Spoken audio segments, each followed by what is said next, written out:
주님의 사랑이 우리 함께 모인 성도님 여러분에게 가득하기를 소망합니다. 저희 이렇게 옆에 계신, 앞뒤에 계신 성도님들과 함께 인사하길 원합니다. 사랑합니다 하고 인사하겠습니다. 사랑합니다. 네, 이번에는 이렇게 인사해 보겠습니다. 9월도 힘내세요. 9월도 힘내세요. 네, 감사합니다. 혹시 오늘 말씀의 제목을 보시고 향기로운 인생, 이 제목을 보시고 어떤 냄새가 떠오르셨나요? 아니면 향기, 어떤 냄새가 갑자기 지금 떠오르시는 것이 있으신가요? 그것이 냄새인가요? 아니면 향기인가요? 고약한 어떠한 악취인가요? 저는 문득 풀냄새가 떠올랐습니다. 어떤 풀냄새냐면요, 제가 지금 우리 교회 유년부 초등학교 1, 2학년 친구들과 함께하고 있습니다. 이번 여름 수련회를 산과 나무가 가득한 곳으로 가게 되었습니다. 근데 그곳에 전날에 비가 많이 내려서 흙냄새와 풀냄새가 아주 가득했습니다. 저는 그때가 떠오르면서 풀냄새가 문득 떠오르게 되었습니다. 혹시 우리 성도님들께서는 어떤 냄새와 함께 그날의 기억이 그리고 추억이 떠오르시나요? 냄새를 맡는다는 것은 지금 코가 아주 건강하다는 증거입니다. 냄새는 눈에 보이지 않지만 아주 작은 분자로 이루어져 있다고 합니다. 그 분자가 우리의 코 속으로 들어오게 되면 코의 천장에 닿게 되고 그 후각 상피의 점막에 녹게 되면 냄새와 후각세포가 결합하게 됩니다. 그리고 그때 전기가 발생하게 됩니다. 그 전기는 우리의 코를 타고 머리로 올라가서 대뇌에 닿게 됩니다. 그렇게 되면 냄새의 분자가 이게 치킨 냄새구나, 이게 꽃향기구나, 이게 바다의 짠내구나, 이게 화장실 냄새구나 하고서 우리는 인지를 하게 된다고 합니다. 과학자들은 인간이 맡을 수 있는 냄새의 종류가 1만 가지 이상의 것으로 되어 있다고 합니다. 사실 우리가 맛이라고 느끼는 감각은 90% 정도가 후각에서 비롯된 것이라고 합니다. 모두 한 번쯤은 코로나19에 걸려보신 적이 있으시죠? 그때 후각과 미각을 혹시 상실해 보셨나요? 네. 냄새를 맡지 못하면 맛을 잘 느끼지 못하게 된다고 합니다. 그래서 그것이 상했는지 어떠한지 구분을 못하게 됩니다. 당연하게 우리 몸에 붙어있는 코인데도 불구하고, 코로 냄새를 맡는 것인데도 불구하고 머릿속에 그 감각이 그대로 저장된다는 것이 신기합니다. 많은 문학 작품에서 이러한 냄새의 특징을 가지고서 사용을 했는데요. 프랑스의 프루스트의 소설 잃어버린 시간을 찾아서에서는 주인공이 홍차에 마들렌이라는 빵을 찍어 먹으면서 그 어린 시절의 기억을 회상했다고 그 책에 쓰여 있습니다. 그리고 우리나라의 강신재의 소설 젊은 느티나무에서는 첫 머리부터 비누 냄새를 기억하곤 합니다. 그 비누 냄새는 젊은 시절에 사랑했던 소녀, 그 기억을 회상하는 요소로 사용되고 있습니다. 냄새가 기억으로 남는다라는 말은 참 신기합니다. 지금 당장 코로 우리가 맡지 않아도 생각만으로도 지금 진짜 그 향기를 내가 맡고 있는 것 같은 느낌이 듭니다. 오늘 말씀에서는 세상의 어떤 냄새보다도 진하고 지울 수 없고 또 향기로우며 누구에게는 지독한 향기가 되기도 하는 그 향기에 대해서 바울이 전하고 있습니다. 아마 우리 모두가 가지고 싶어하는 향기이고 진정한 삶의 향기일 것입니다. 바로 그리스도의 향기입니다. 그리스도의 향기를 가진 사람은 예수님의 사람이라는 증거입니다. 더 나아간다면 그리스도의 복음을 전하는 사도라고 표현할 수 있습니다.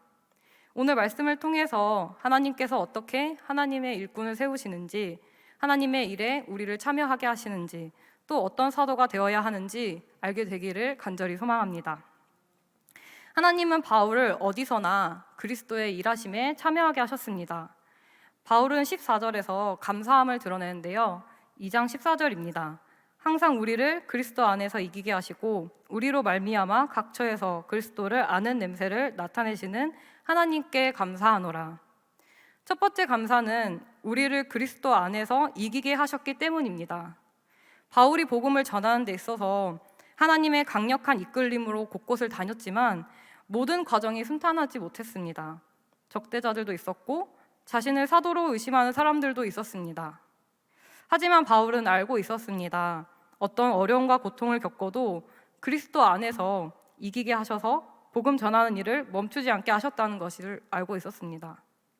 이기게 하다는 헬라어 원문으로 살펴보면 더 큰 의미로 다가옵니다. 이기다는 드리암비오 온티로 큰 승리, 대성공을 뜻합니다. 이렇게 큰 승리, 대성공을 얻을 수 있다는 것은 그리스도 안에서 하나님의 일을 하기 때문입니다. 바울이 감사드리는 두 번째 이유는 각 처에서 곧 장소를 불문하고 어디서나 그리스도를 아는 냄새를 나타내게 하시기 때문입니다. 하나님께서는 바울을 잠시 잠깐 혹은 일회적으로 부르시지 않았습니다. 바울도 그것을 알았습니다. 그래서 14절에서 항상이라는 단어를 붙였습니다. 하나님은 이렇게 항상 언제 어디서나 그리스도 일에 참여하도록 만드셨습니다. 이것으로 본다면 하나님께서 하나님의 사람을 통해 어떻게 일하시는지 알 수 있습니다. 언제든지 어디로든지 하나님의 일꾼을 보내셔서 그리스도를 전하는 일에 참여하게 하신다는 것입니다. 우리가 바울과 같이 그리스도의 복음을 전할 때 고난과 어려움이 따를지라도 하나님께서는 항상 그것들을 이기게 하셔서 큰 승리를, 큰 잔치를 얻도록 도와주실 것입니다. 바울은 복음을 전하는 그리스도를 아는 냄새를 나타내는 자들을 하나님 앞에서 그리스도의 향기다라고 표현했습니다.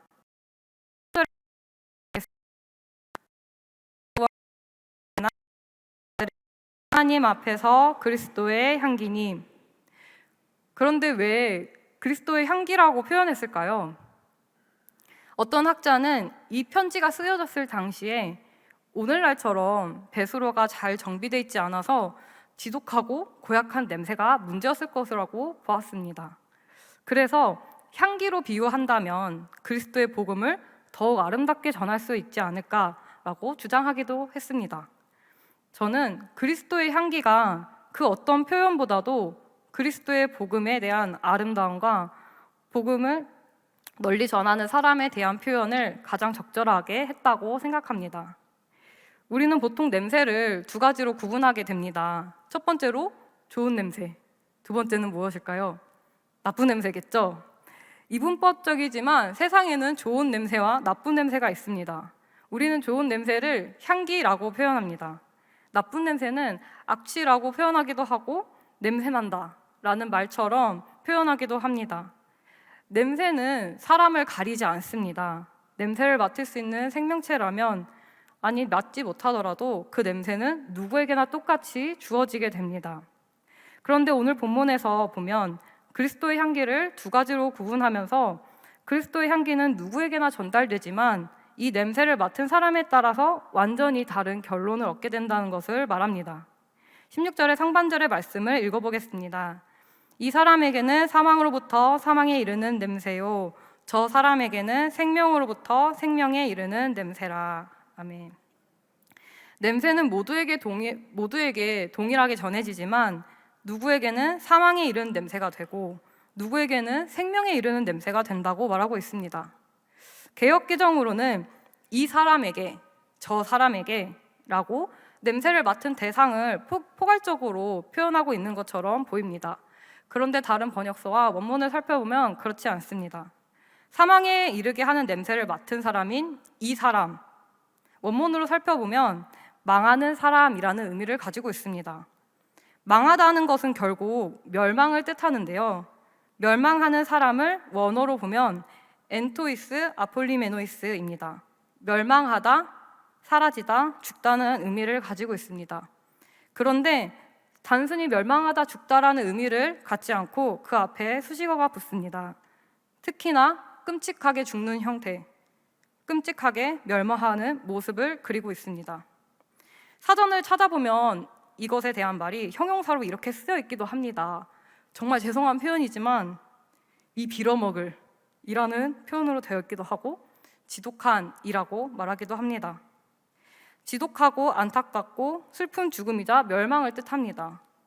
그리스도의 복음을 사망의 냄새로 맡은 이 사람이 구원을 얻어 생명의 길이 아니라 망하는 길로 가고 있다는 것에 대한 안타까운 마음이 이 안에 함축적으로 표현되어 있습니다.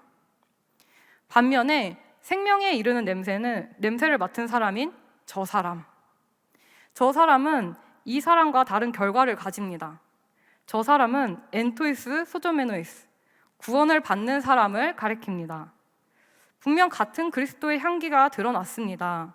그런데 사람에 따라서 그 냄새는 향기가 되기도 지독한 냄새가 되기도 합니다. 그리스도의 복음을 삶으로 받아들이며 구원을 얻은 자들에게는 그리스도의 향기가 생명에 이르게 하는 향기로운 냄새입니다. 반대로 받아들이지 못한 망한 자들에게는 사망에서 사망으로 이르게 하는 지독하고 고약한 사망의 냄새가 됩니다. 그런데 생각해보면 우리가 어떤 냄새를 인지하는 순간 그런 생각이 들지 않으신가요? 무슨 냄새지? 어디서 나는 냄새지? 라는 생각을 하게 됩니다. 냄새의 발원지를 찾게 됩니다. 이것처럼 복음을 받아들이는 사람보다도 중요하게 먼저 앞서서 우리가 생각해야 할 것은 그 복음을 전하는 사람입니다. 그리스도를 전할 수 있다는 것은 정말로 어마어마한 일입니다. 그리고 하나님의 일에 참여할 수 있게 하신 하나님의 큰 은혜입니다. 그래서 복음을 전하는 사람의 의무와 책임과 그 무게는 정말로 무겁습니다. 향기가 가벼우면 향이 금방 날아가 버립니다. 비슷한 향수나 디퓨저를 사용해 보신 분들은 아시겠지만 그 향기는 되게 무겁고 오래가고 진합니다. 이것처럼 복음을 전하는 사람의 마음가짐, 그 의무, 책임도 무거울 수밖에 없습니다. 참된 복음이 오래도록 남아있어야 하기 때문입니다. 이 무게를 알기에 바울은 이렇게 묻습니다. 16절 하반절을 보겠습니다. 누가 이 일을 감당하리요? 이 말씀을 원문으로 한번 같이 읽어볼까요? 아래쪽에 카이프로스라고 시작하는 부분입니다. 시작. 카이프로스 타우타티스 히카노스.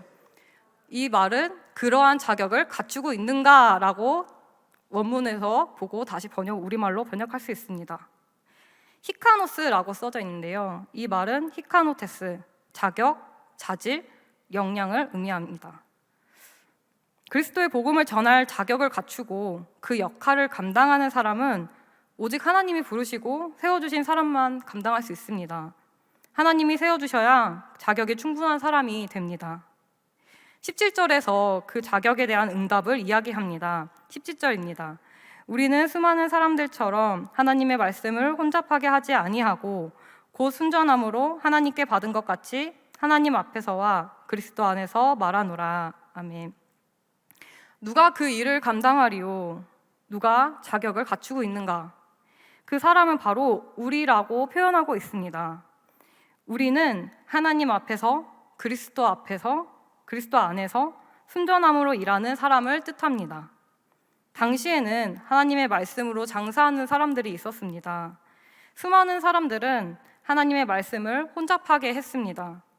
자신을 스스로를 하나님이 보내신 사도라고 지칭하면서 거짓된 복음을 전하는 거짓 교사들도 있었습니다. 바울은 그들과 자신이 다르다는 것을 이 말씀을 통해 대변하면서도 하나님의 말씀을 함부로 하지 않고 하나님의 일은 생명을 살리는 중대한 일이라는 것을 가지고 있습니다. 복음을 전하는 사람은 언제나 하나님 보시기에 하나님 앞에서 그리스도 안에서 복음을 전해야 한다는 것을 잊지 말아야 합니다. 이렇게 복음을 전하는 사람, 곧 향기를 전하는 사람의 역할이 정말 중요합니다. 가장 먼저 누구보다 신실하게 하나님을 사랑해야 합니다.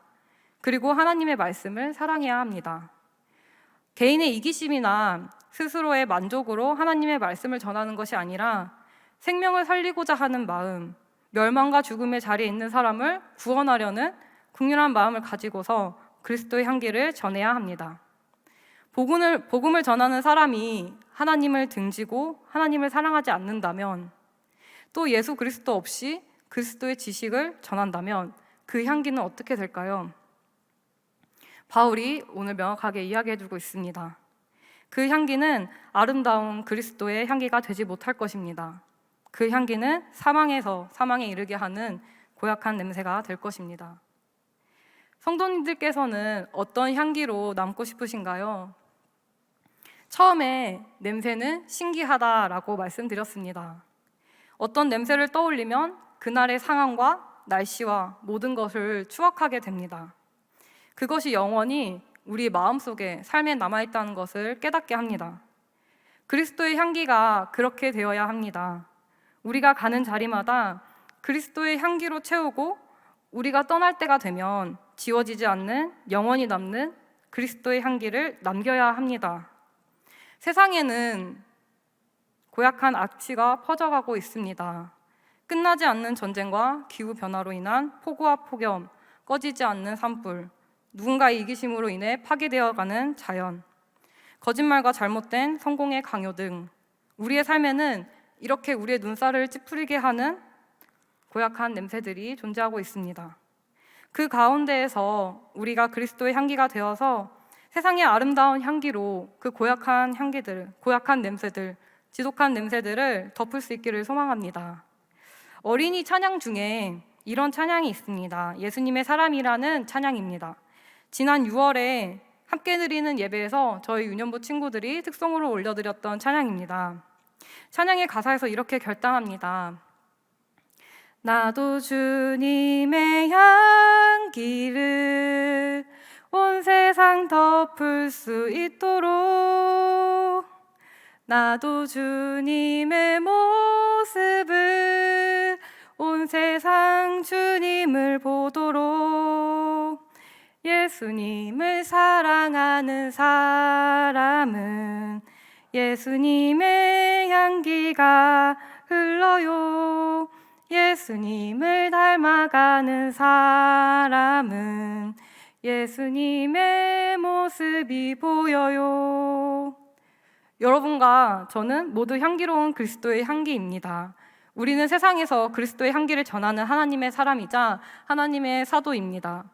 오직 진실되고 참되게 그리스도의 복음을 전하는 사도가 되어서 그 복음이 흘러가 그리스도의 모습이 어디서든 드러나도록 해야 합니다. 방금 알려드렸던 찬양의 가사처럼 여러분과 제가 그리스도의 향기가 되어 온 세상을 덮을 수 있기를 원합니다. 마지막으로 여러분과 제가 향기로운 인생을 살게 되기를 원합니다. 우리가 지나는 자리마다 향기가 남아서 그 향기를 맡은 사람들이 주님께로 나아오길, 위로를 얻기를, 생명의 가치를 알게 되기를 간절히 소망합니다. 저희 이 시간 다 함께 결단하며 찬양하기를 원합니다. 우리를 그리스도의 복음을 전하는 하나님의 일꾼으로, 하나님의 사도로 세워주심에 감사하며 함께 찬양하기를 원합니다. 또한 그 무거운 책임과 의무를 다하여 살아가지만 하나님이 이기게 하시고 그리스도 안에서 우리를 붙들어 주심을 기억하면서 우리가 참된 그리스도의 향기를 전하는 하나님의 사람이 되기를 소망하며 찬양하기를 원합니다. 너는 그리스도의 향기라, 그리고 나 주님의 기쁨 되길 원하네. 이어서 찬양하겠습니다.